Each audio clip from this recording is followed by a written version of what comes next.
Hey everyone, welcome to our first webinar 2020, Parenting into the Next Decade. I'm Lisa Oppenheimer. I'll be your host today. I work in marketing here at Bright Horizons, but more importantly, I'm surrounded by working parents who, just like you, are managing the challenges of balancing jobs and families. I've actually got two of those parents here with me today, and they're going to talk about some research we just released and share some of their personal stories and tips about how they manage their families and careers. One of my other jobs here at Bright Horizons is hosting our Work-Life Equation podcast. If you haven't already, I encourage you to give it a listen. We've got experts and parents commiserating and sharing advice on everything from getting the kids out in the morning, getting yourself out in the morning, to finding me time, to making meals. Go ahead and check it out. If you have listened to our podcast, you might recognize today's guests. Both were part of our panel of VP moms not too long ago. I could tell you about them, but I'm going to let them introduce themselves. So, Eileen, I'm going to throw it to you first. All right. Thank you, Lisa. One thing Lisa forgot to say about herself is that she is also a working mom of two grown women and often someone I go to for advice. So thank you, Lisa. Thank you, Eileen. I am Eileen Serpa. I'm the Vice President of Communications at Bright Horizons. That means I oversee public relations, internal communications for our 30,000 plus employees around the globe, most of whom work really hard taking care of children every day.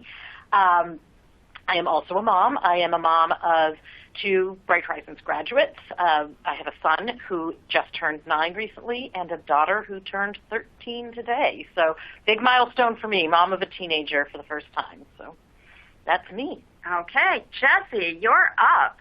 Thank you so much, and congratulations, Eileen. Big milestone indeed.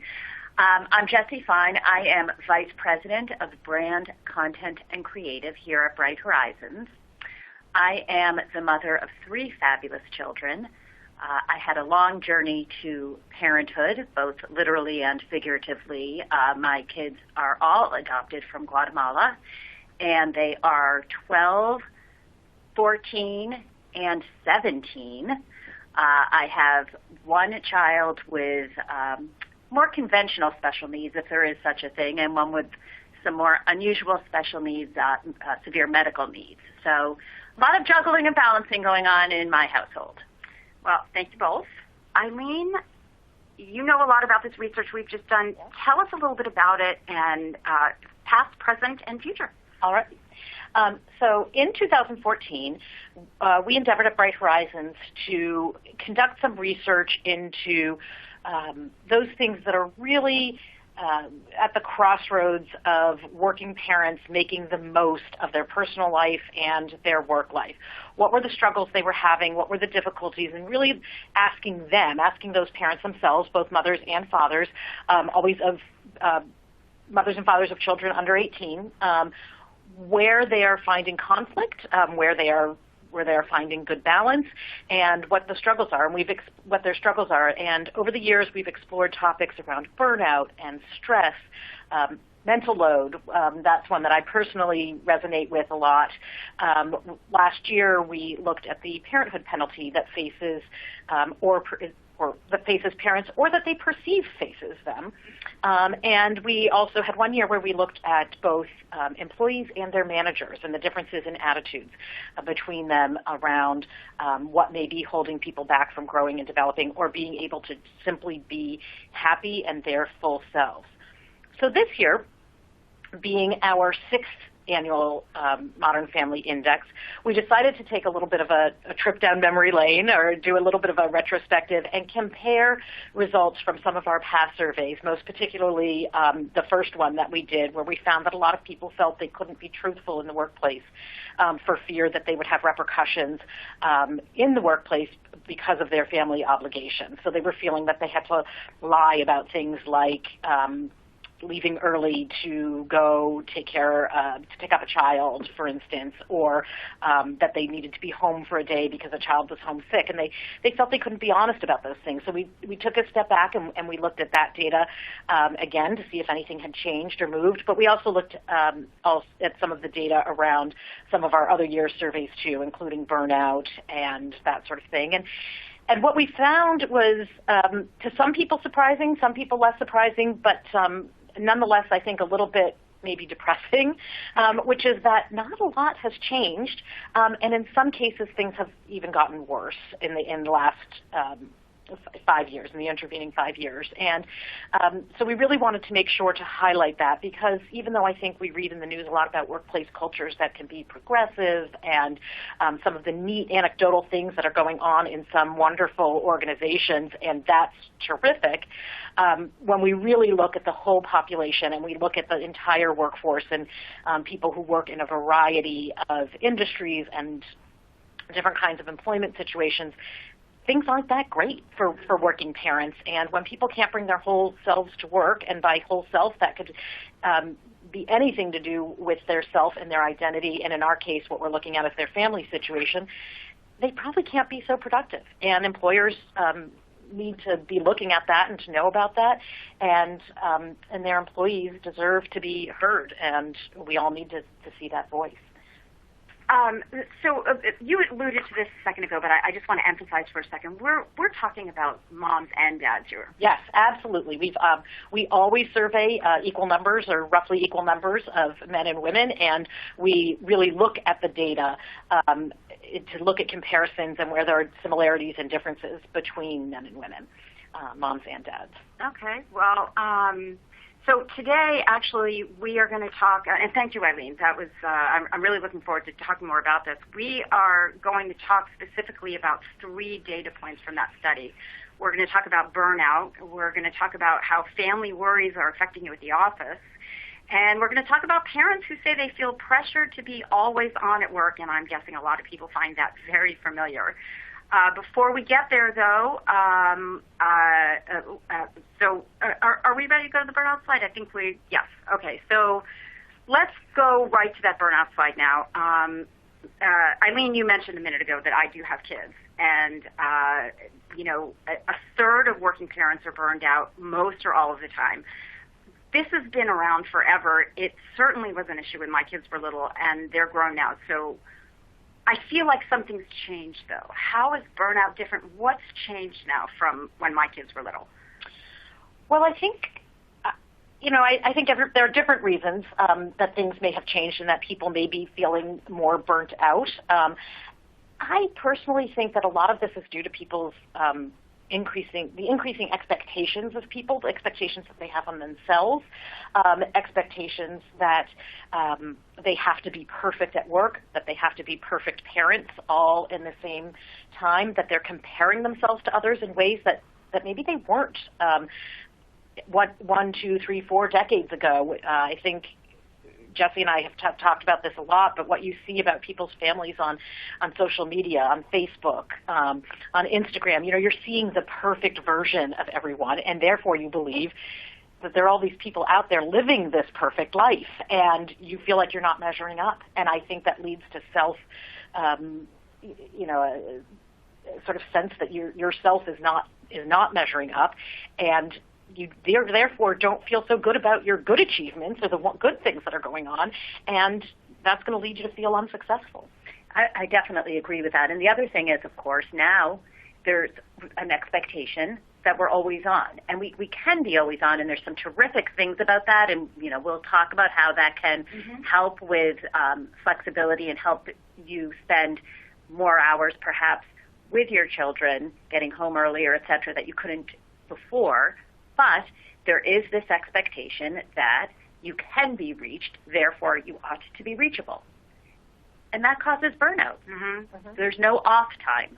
Right. And interestingly, somebody just pointed out in our chat room that it doesn't change as your children get older. You think that this is a problem of small children, but I'm looking at both of you nodding. Well, it's funny because what happens once your kids get older is all of a sudden they can reach you through their phones or whatever while you're at work, which is great, but also sometimes you might be in a meeting and you get that, the text comes through, Mom, ... And, you run out of the meeting because you think, oh my God, something's happened. And it's, can I go to Billy's house, or, can I have a snack? And right. So there is, again, this notion of it's great that they can reach you at work and you can be connected, but The problem is you're connected. Exactly, and they tell you everything all the time. Which is wonderful. Yes. And horrible all at once. Exactly, it is. Yes. And that leads to another point that both of you had mentioned, which was that burnout isn't just at work. Burnout can be at home. Oh, absolutely. I mean, I think burnout means different things to different people, right? I think for some people it's, the pure exhaustion of life, of trying to do everything and putting it all together and just not feeling good about yourself in general. I think sometimes I'll feel burnout at work and not at home. I'm feeling like I'm not making progress at work. There's too much going on. It's too much of the same thing. I don't feel like I've achieved something new and great and wonderful at work, and I just need to get over that hurdle. And sometimes it's very much at home. Oh my God, for the third consecutive week I forgot to research summer camps. But Eileen, do you think that's something you're putting on yourself? I mean, I think we don't have to be killing it every day at home and at work. And we know each other well, and we both like to be perfect, a little bit of perfectionism. And so I wonder, we're burnt out.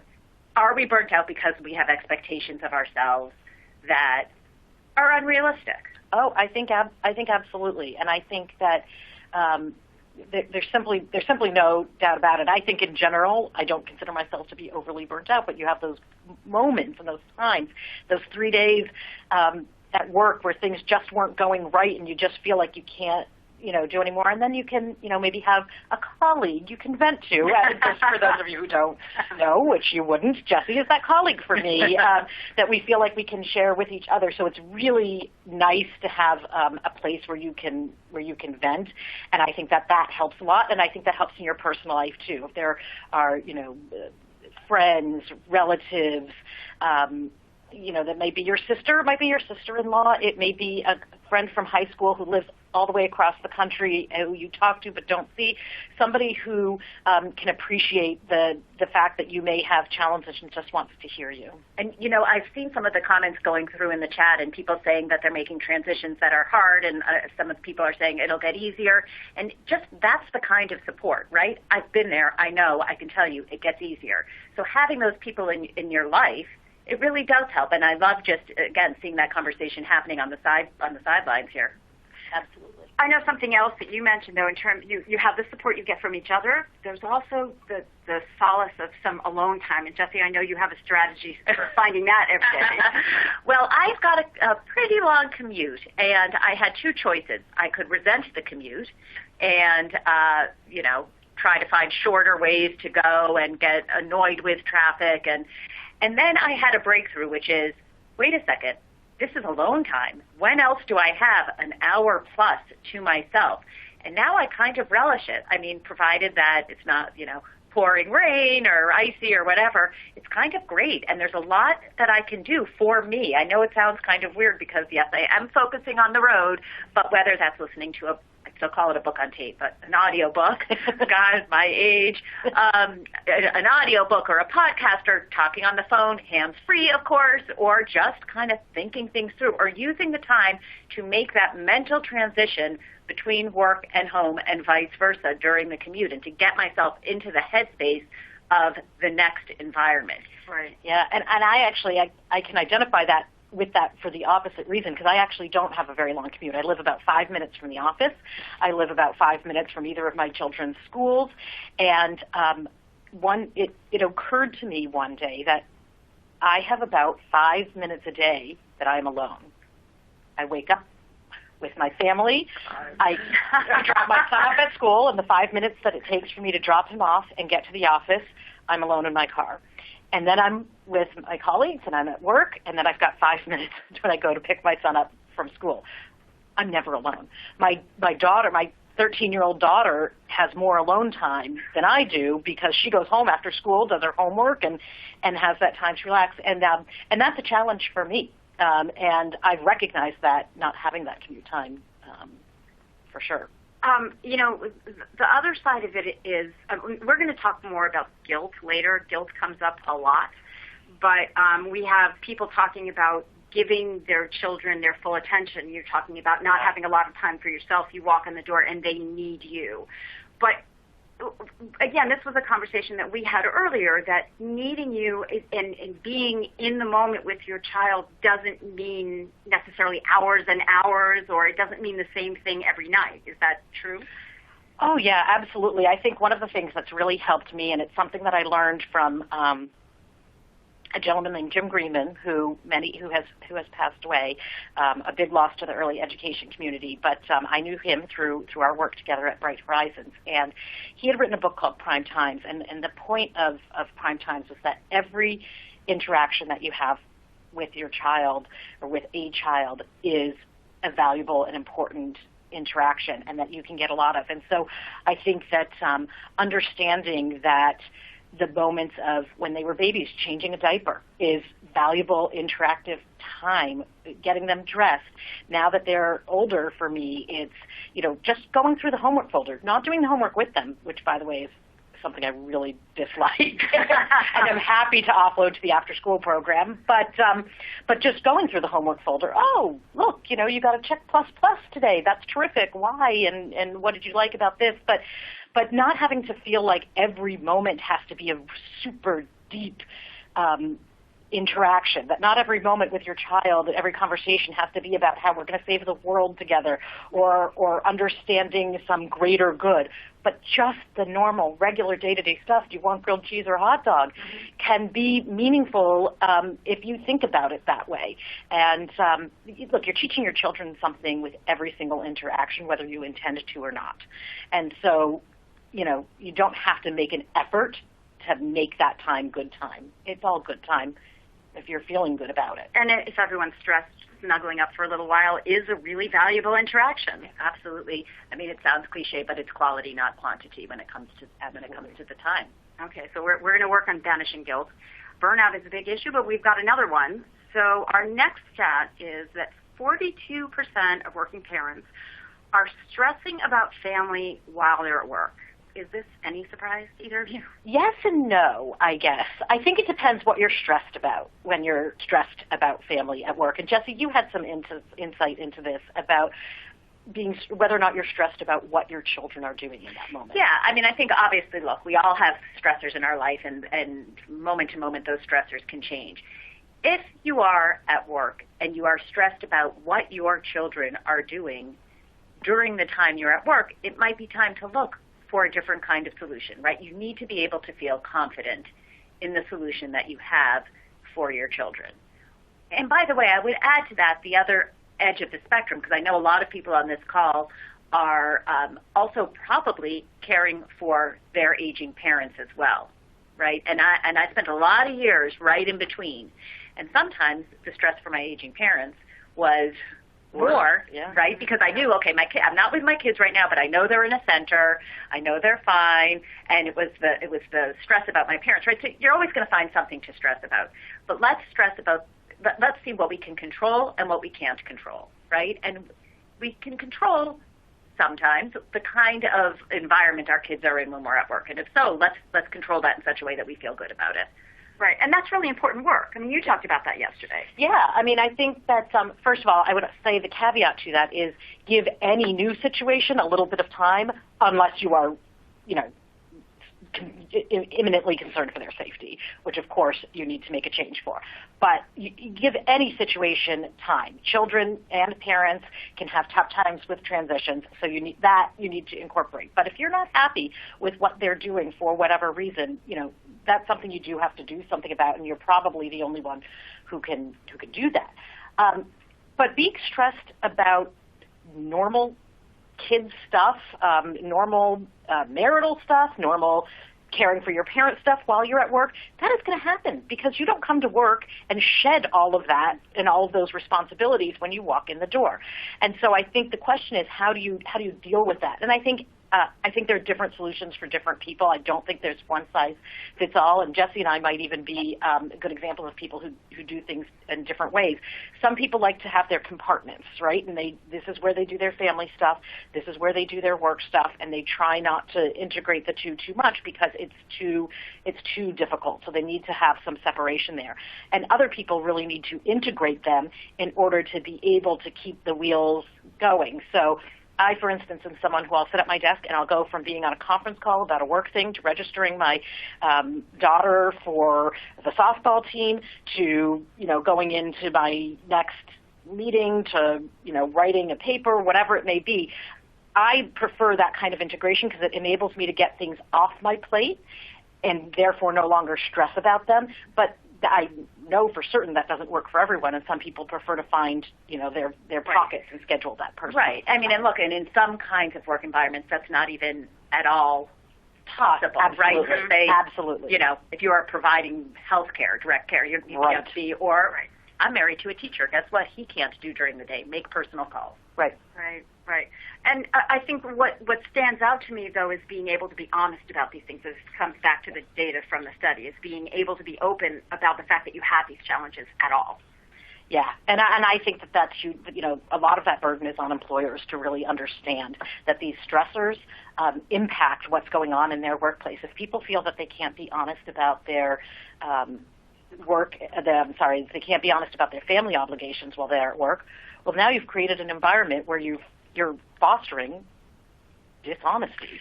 True. If you're going to lie about being sick because of X, Y, and Z, does that give other people the sense that they've got permission to, be less than truthful about other things? Okay, but the flip side of that is you can't take for granted that your employer is going to understand. Yes. You have to, when you are on, be on at work. You have to perform. And I mean, we both manage teams. And it's one thing if you have somebody on your team who is a star performer. You're more likely to say to her, sure, you want to go to your kids' play, or you need to take 3 hours to make the calls, or whatever it is, right? But if you have somebody who's not even performing, then you're less inclined to want to support these other kinds of pressures. There's no doubt about it. If you make yourself valuable at work, you will find more doors open to you for flexibility and accommodations that you need. No doubt about it. Right. So we are going to move on now to our last stat, which is one that I'm not surprised about in this day and age: feeling pressured about always being available for work. That is definitely partly a technological issue, but I think there's more than that at play. We talked about this recently. Eileen, you said that the always-on culture has advantages and disadvantages. Yeah, I mean, I think that the disadvantages are obvious, right? There are times when you just want to be able to shut off, people who are not part of your family, whether that is your boss or the people who work for you or a client or whatever it may be. And always being available leaves people with the expectations that you will always be available. On the other hand, for someone like me, I find it freeing in many ways. There are times when now with my kids at the age that they are, there's a day in the winter, one day a week for 6 or 7 weeks in the winter, where I have to leave the office at about 4:00 to pick up my kids to take them to a sports practice. And the fact that I get up, I go, I drive them there, and I can leave work and then know that when I get there, I've got 2 hours to be on and to be able to respond to work stuff and to do work and accomplish work at, from 6 to 8 at night, which are normally odd hours, makes me feel just fine about leaving at 4:00 in order to make it all happen, because I know that I can be back on. So I think it's got, that's where I see advantages. Again, not every work environment, not everybody in every job has that ability, right. but for me it is something where I see the always-on culture being a benefit. I will say, and I see a lot of people in the chat are talking about what about bosses contacting you after hours, and so I think that it's again, being a manager, we manage people and we have managers, and I think that we have to be careful because it might work for both of us to be on at night. I know I would much rather leave work early and be able to spend time with my kids, and then after they go to sleep, I am always back on email. But I don't want to ever expect the same of people who report to me. That might not be the schedule that works for them, so I think we need to be careful about that. Yeah. I think I saw that someone in the chat said that they block off some personal time. Some people, I think, do that just to have some designated time, or they block it off so that they don't get interrupted. I do that too. I block it off, and nobody knows whether I'm going to a meeting or I'm taking my kid, to practice. But I do make sure that I block off that time in my calendar, and that helps people at work know that I'm not around and not available. And this comes down to, a lot of people talk about when the work gets done versus just getting the work done. And that, you alluded earlier to when you prove yourself in the workplace, there are more opportunities to sort of spread your work around unconventionally. Yeah. I saw that someone there, too, said that when she's working from home that her family doesn't understand that she needs to work. And I wanted to pick up on that because I get that particularly with my daughter. My son's pretty happy if I tell him he could be on the iPad. He'll pretty much stay quiet for as long. But my daughter does get frustrated with me sometimes when I can't be available for her because I'm on a work call or working from home. And I try really hard to explain to her, look, somebody at work needs me, and I'm being helped. They need my help, and I'm helping them, and give me an opportunity to help them with what they need, and then I can come help you. But this is work time, and I try, and I think it helps. It also gives her a little bit of an understanding, maybe, into what I do for work, because it's not something that's so easily explainable as some other jobs may be. I do see someone saying that they think that this is the always-on culture is uniquely American, which is interesting because I think we actually heard about this in the UK as well, didn't we? People talked about us being always on overseas. Yeah, we do, by the way, this Modern Family Index every year in the UK as well, and we focus on similar but sometimes separate and different topics. And while they are much better, I think, in Europe overall, but most certainly I know from my experience with our colleagues in the United Kingdom, they're much better about taking their vacations and not being disrupted during their vacation time. And having that time to themselves, whether that's with family or not with family, they still do feel always on. I think that pressure is not 100% uniquely American. It may be a little more uniquely American, and we could learn some lessons from our European colleagues, no doubt. But I think it is a growing problem everywhere. Yeah.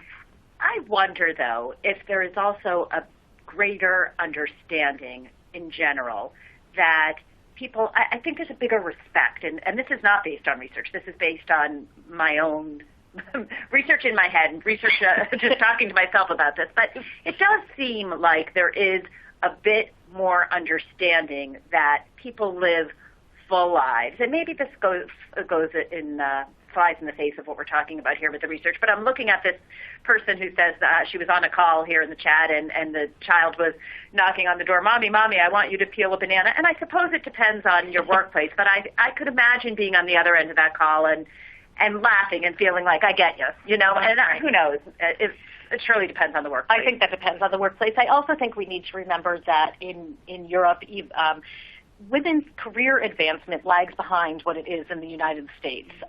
And so we find that even the United Kingdom, which is where women have probably advanced in their career development and educational attainment more than some other European countries, I think that it is not equivalent to what women have achieved in careers here. And I do think that in the States there is certainly not equal, but nonetheless a growing, faster expectation of fathers' participation in home life, where I think that from what we've seen in some European countries that lags behind. The expectation there is needs to catch up among fathers in some parts of Europe. So again, weighing advantages, disadvantages. What do you think? Should we move on to some questions? People have been asking a lot of questions. Absolutely. Yeah, all right. So there's one theme that has come up over and over again on our questions, both today in the chat, in the Q&A. People are just feeling overwhelmed. They say they have demands coming from all different directions, and they really want to know, do you have any tips for handling, organizing, managing? You've talked about some, but this is definitely a trend. So first of all, I think this follows nicely from what we were just looking at, which is I feel the need to prove myself. Are we feeling overwhelmed because we feel like I need to prove myself every day at work, every moment I'm with my kids. It goes back to, are we trying to solve world peace every moment we're with our kids? There's no way not to be overwhelmed by that. Mm-hmm. So there's a lot going on, and you're not going to do everything every day, right? Some days you're going to really succeed in one facet or the other. So be gentler with yourself. Yeah. I'd also say sometimes I'll take tips from how I organize myself at work to organize myself at home. And for me, that started, I know a lot of people use Google Calendars to keep their families connected. And for me, I actually found we use Outlook in our workplace, and I found that keeping everything in one calendar for myself and creating Outlook invitations for my husband and now for my daughter for things where they need to be there, and keeping it with my work calendar. Having two separate calendars just doesn't work for me at all. Something falls off. And I think having my calendar be mine, but sending invitations to other members of my family or friends or something like that. So I think everybody has a different way that works for them. That's one that works. So that wouldn't work for me at all because, like I said, my husband's a teacher and he doesn't have any kind of Google Calendar or any kind of notion of calendaring other than his lesson plans. But what we've always done is on Sunday nights we have our quote-unquote business meeting. And we'll sit down and it's 15 minutes, maybe a little bit more, where we will literally map out the week. And we each write it down and we understand what's coming. And just knowing that in advance helps us quite a bit and just helps us plan for the week ahead. And we know that that's the designated business meeting time. Right. Yes, I love that. Doesn't work for me and my husband, but I wish it would. Yeah. Customizing your strategies, right? So I actually want to talk about another theme that came up a lot, and I briefly mentioned this before, guilt. There's a lot of guilt out there. Specifically, how do you deal with the guilt of missing work for child events and vice versa? Missing child events for work. I mean, again, easier said than done, but let it go. You are one person, and you have a lot of things to get done, and it is a lifetime of opportunity to accomplish things at work and to accomplish things as a parent. And stop putting so much weight on every individual little moment because you can't help but feel guilty. You are going to be torn in different directions. Even if you're a stay-at-home parent and you're not working, you're going to be torn in different directions. And I think that you've just got to understand that every single individual moment doesn't have to wait for the world on it, and be a little freer to be yourself.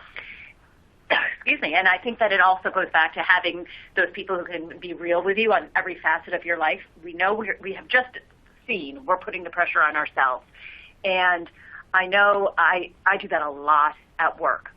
And my colleague over here, Eileen, very true, she does, will say to me, Jessie, it's no big deal if you miss this particular thing. For years, she's been telling me, let it go, because I do have a lot of guilt, and I tend to feel really guilty about missing the work things and exactly what we're seeing people say here, needing to prove myself. And Eileen has been a great cheerleader for me in that respect.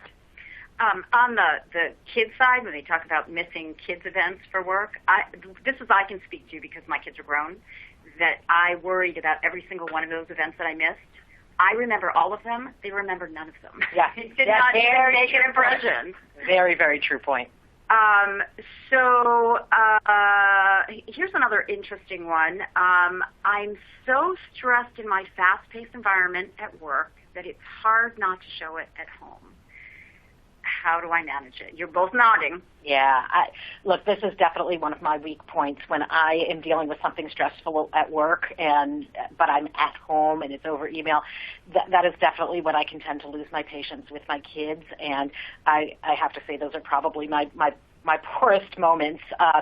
And a couple of things that I do try to do, particularly for a while when my kids were very little and I was taking them both to the child care center, I had to stop looking at my email until after I dropped them off, because they had no ability to understand what I was trying to balance, and I was getting short-tempered with them for no reason that they could possibly understand. So I set that rule for myself. I'm simply not going to look at email until I have dropped them off, because otherwise I was just becoming stressed about what was to come when I was in the office. Now I just try to incorporate them more into what I'm doing and why I'm working and why someone needs me, why I need to take care of this, now that they can understand that. Because I do think that being a working parent is a really good example for your kids, and they deserve to understand what goes into work. I agree with that, and it's interesting. I'm seeing that people are talking about things they do for themselves to alleviate the stress. We have a lot of people talking here about parent time off and book clubs. My husband and I have been doing something for many years that I think has made a huge difference in our lives, and it was another couple who suggested it to us. It was parents who had one child. We have three, as I mentioned earlier, but we took their advice, and that is that each week, each of the parents has one night to themselves, one night off. And I think if you are a single parent, perhaps you could find a friend to trade this out with. But for us, I know Thursday nights is my night. No matter how crazy everything is during the week, I know there is no expectation of me on Thursday night, whether that's going to the gym, seeing a friend, going to a bookstore, whatever. It's my night. Mm-hmm. And my husband has Tuesday nights. And guess what? It's 4 o'clock on a Thursday right now, so I know that that's coming. I will also say, look, anybody out there who says they can't do it, they don't have the support, that can't be done, if Jessie can do it, you can too. The demands of her children and personal life is such that someone is always needed to be on in a really significant way, and that she makes it happen is inspirational to me, and everybody should find that inspiration. You know, I'm actually really heartened to see that somebody say that just seeing people are going through similar things is already such a comfort, and I hope that is one thing that people get out of this, and also, again, forgiving themselves for all the foibles, because none of us are perfect. No, but no one's perfect. Like, I don't, life isn't perfect. People aren't perfect. Your kids aren't perfect. You're not perfect. And the person that you're jealous of every day doesn't really have it all. Like, that just isn't reality. Unfortunately, it's what we see of each other through social media and all of that. So, we tend to believe it, but, everybody's flawed. And we're all curating, so, just remember that when you think that somebody else has figured it all out. So under the heading of forgiving yourself, we have one question how can I put my kids to sleep at 7 if I can't get out of the office until 6 and can't afford a nanny? It strikes me that that's a very specific schedule that maybe needs to be rethought. Yeah, I saw someone ask, how do I put my kids to bed at 7? I don't know. Why do they need to go to bed at 7? Like, is that something that you've put on yourself? Is it something that the pediatrician who doesn't understand that you're working and can't get home until 6 that told you was optimal? Like, you need to find parameters for your life that are doable for you, and it is not, you don't need to turn yourself inside out into an inhuman position in order to do some optimal situation for your child. Like, you're all part of one community and one family, and sometimes you have to set something up. Maybe they're going to get a half hour less sleep, right, or maybe they're going to sleep in later in the morning. Maybe you can find that time there, but don't set up a situation that you're going to fail, because it isn't possible. You can only do what's possible. I think that is very true. So we talked earlier about flex time, working, feeling always on because you're working outside the lines in order to make everything fit. But somebody did have a really interesting question, which is, how do you effectively communicate that to your employer, that you're happy to give your 40-plus hours? You're not working, you're not looking at it as a finite amount of time, but that maybe it doesn't fit into the traditional window. So we know we can do it, but how do you communicate that to your employer? So I think that can depend on a few things, right? So first of all, it depends first and foremost on the nature of your work and the nature of your workplace. Sometimes that's going to be realistic, and sometimes it's not. And you can look at what the managers are doing. I think that the managers, if they're themselves setting an example about doing flexible hours, that's going to be a pretty good clue to you that this is the kind of place that will allow that. But I think that none of us can feel that we are entitled to it. I had an employee interview with me once who said, I do twice as much in half the time. You're going to see that I do twice as much in half the time. Therefore, I would like to work 4 days a week because I will get done in 4 days what most people get done in 5.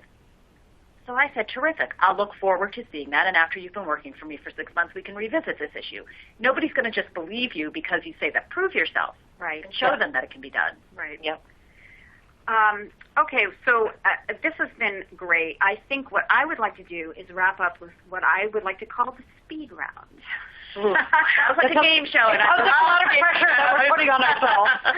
Okay, so are you ready? Yeah. Okay. Maybe. All right, one thing you wish you could never have to do again, a.k.a. something you hate. Fold laundry. Shovel snow. Okay. Yes or no, guilt over taking me time? No. No. Best age of your kids so far? I loved 4 because I felt like 4 they too. Really 4 they became that their personalities really came through. But I will say I like it as they get older. I've loved every age, but I agree. 4 is when they start, like, you don't quite have to worry so much that they're just going to run into the street from the sidewalk. They were fun. 4 they became really fun. They became their own person. But I love them very much today now that they're not my person. Okay, so how do you manage stress while working and raising a teenager? Tell me if you find out, because today is the day that I became a parent of a teenager. But she is actually lovely and really easy so far. And the lesson is don't be sad if she tells you she doesn't want to go to the school dance, because I thought that was just terrible. As it turns out, there was all sorts of shenanigans at the middle school dance, and she wasn't there to be a part of it, and I should be happy as a clam about that. Excellent. I have something interesting that I just learned about parenting teenagers, and this is a little against the speed round, but I will tell you, since my husband teaches teenagers, and he told me last night that often the parents will come in when he's saying something about how wonderful their kid is, and they'll say, "Are you sure you're talking about the right kid?" I think we all see it different when they get to be a different side of them at home. So I think that's just par for the course. Go with it. Yeah. No, definitely. Okay, so most difficult universal challenge that you've faced with your kids so far? Potty training. Oh, okay. For my oldest. My second was a breeze, but yeah. That was the same in my house. It was a very, very, very, very long journey for us, including, wetting the bed until practically a tween. If you're going through it, no, you're not alone. No. Yeah. Okay. Hardest time of day? Morning. Best thing you felt guilty or didn't feel guilty about spending money on? Well, I know it gets my vote here. What? Summer lunch. Oh, yes. Okay. Yeah, you hit a nerve there. Absolutely, 100%. Anytime I had an opportunity, there was the first time that they went to a summer camp where I could buy lunch, it was worth the entire expense of the summer camp just to not have to do lunch. And to be clear, it's not like I was making anything fancy for them. I was putting turkey sandwich and chips and an apple in a bag. I hated it. I'd pay anything not to have to make lunch. But you guys hit on my 2 things because my answers were both lunch and summer camp. And I actually, there were a number of people who were already talking about the fact that making meals, I mean, it just, no. Yeah. But lunch, I don't know what it is about making lunch. It's the worst thing ever. I think we are actually getting the sign to wrap up here.